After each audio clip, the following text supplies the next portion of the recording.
Hi. So today we are talking about busting stress, and that's something that gets in the way for all of us. So it's a pretty important thing for us to know how to do. And I want to make sure that you've got some really good techniques that are going to help you with getting rid of stress. So the first thing that we start with is breathing.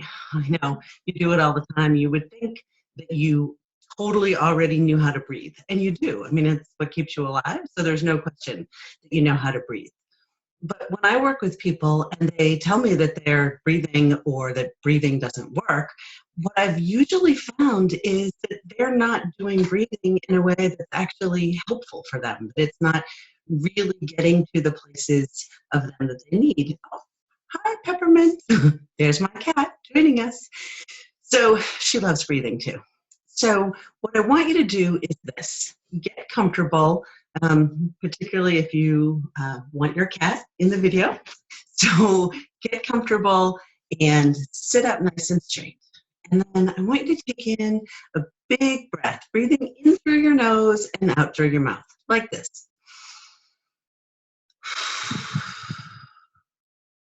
Exactly. Yeah. Now do that one again. Breathe in. So most of the time what you're doing is something like this.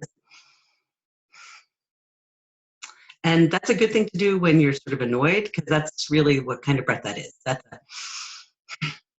It's not really going anywhere. So at this point, what I want you to do is really blow up your belly. So breathe in and push out your belly while you're doing that. So, and then make a really big noise. Okay, you might not have to blow up your cheeks to do that in terms of breathing out, but it helps, really. Another tip that I have found to be really useful for people is when you put your hand on your shoulder, and that's going to give you a sense of where your shoulder is and if in fact you're truly letting out the breath. So when we breathe in and breathe out, if you watch the shoulder, this is what happens.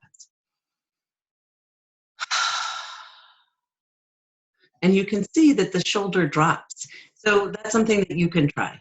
Go ahead, give that a shot, put your hand on your shoulder and take in a deep breath. Really breathe in and out. Notice. So as your shoulders are dropping, that's telling us that, in fact, you're letting go of tension. That's right there a huge stress buster. You're able to do that because you're relaxing the muscles in your neck. You're really sending lots of messages to your brain saying, go ahead, let go. This is not the time. I want to be a little calmer. So that's a good way to do that. Connected to breathing is the idea of pain as opposed to suffering. So pain's going to happen. I mean, there's no way to get around that. You're going to stub your toe, something difficult's going to happen. You're going to encounter situations where you're in pain. Pain's a real thing. Pain's a sensation, and it's a part of our human experience. But pain is not the same as suffering. When we suffer, we've got pain, and then we're getting all in our head about that. Like, oh, this is awful, this is bad. And we start running a whole series of thoughts. And those thoughts get in the way of us being able to effectively manage stress.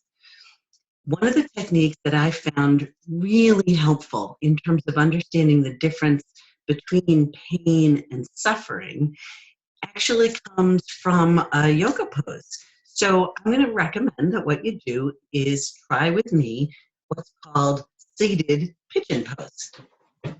So take one of your knees, one of your legs, and put your foot up on the opposite leg. So in my case, you can't see it, but I have my left leg with my left ankle resting on my right knee.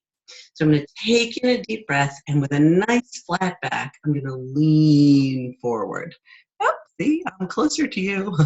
And I pretty quickly begin to feel some significant discomfort in my left hip and along the left sits bones and the left buttocks. Yeah, it's not that fun. I mean, it tells me that my hip flexors are sort of tight, so there's good information, but it's not that comfortable to feel that way. And if I try to go any further, what I want to do is I want to pull back.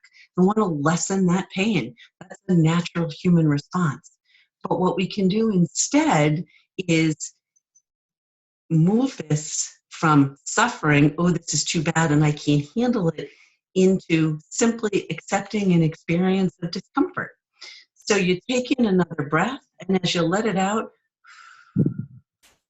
you notice that you can lean in a little further. And another breath. And suddenly you can lean in a little further. And not only, I'll just sit back now, not only have you gone further than you did and you've stopped the suffering piece, but in fact, the original discomfort has probably lessened. And that's a pretty awesome thing. Now, if you just practice that with your left leg, go ahead and do it on your right leg, because you never want to do one leg and not the other, right? So I'm just going to move and put my right leg up here. Now, this leg, even when I put my leg up, I can already tell you that it's a lot less comfortable just now. So breathe in, straight back, lean forward to the point where, oh, I want to cry. Okay, yeah, it hurts. And I'm going to lean forward without breathing a little more, and I can really feel that stretch. Absolutely. There's no question that this is discomfort. And if someone told me, okay, you have to sit here like this for a couple of minutes, I am sure that I would start that suffering track in my head, that I would start saying, oh, this isn't okay. When can I stop? When is this going to be over? I would get a whole dialogue going. And in essence, what I would be doing is I would be increasing my internal stress, and I would be choosing to suffer as opposed to sitting with and accepting the discomfort. So let's see if I can get a little closer. I bet I can. Bet you can too. So breathe in. Keep your back straight and lean forward. Ooh, I got quite a bit farther that time. And again.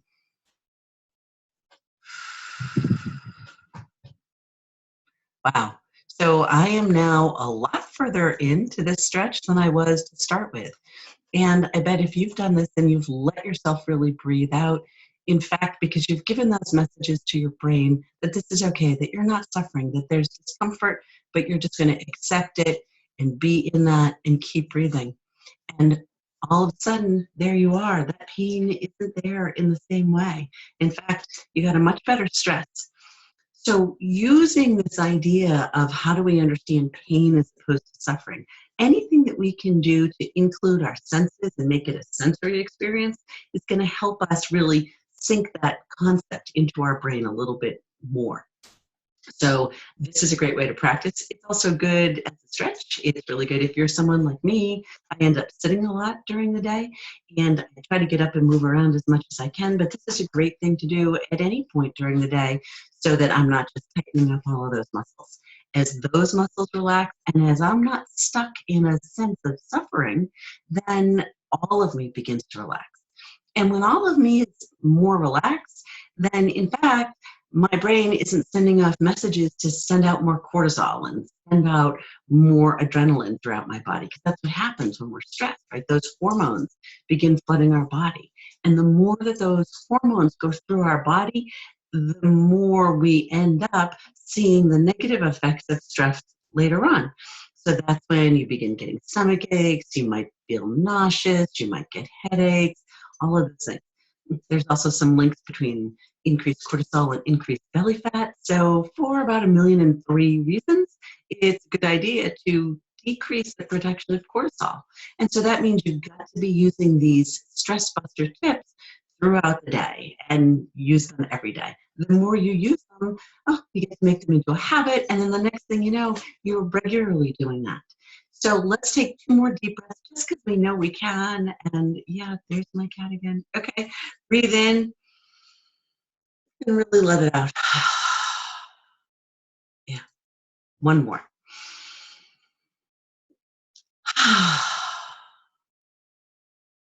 When I let out a deep, deep breath, I almost automatically smile because I can feel that everything in me is just letting go a little bit, that I'm coming back to this present moment and I have a clearer head, and I know that I am better equipped to deal with the next moment, whatever that's going to bring. So those are our first 2 stress busters, and I'll see you in the next video. Take care.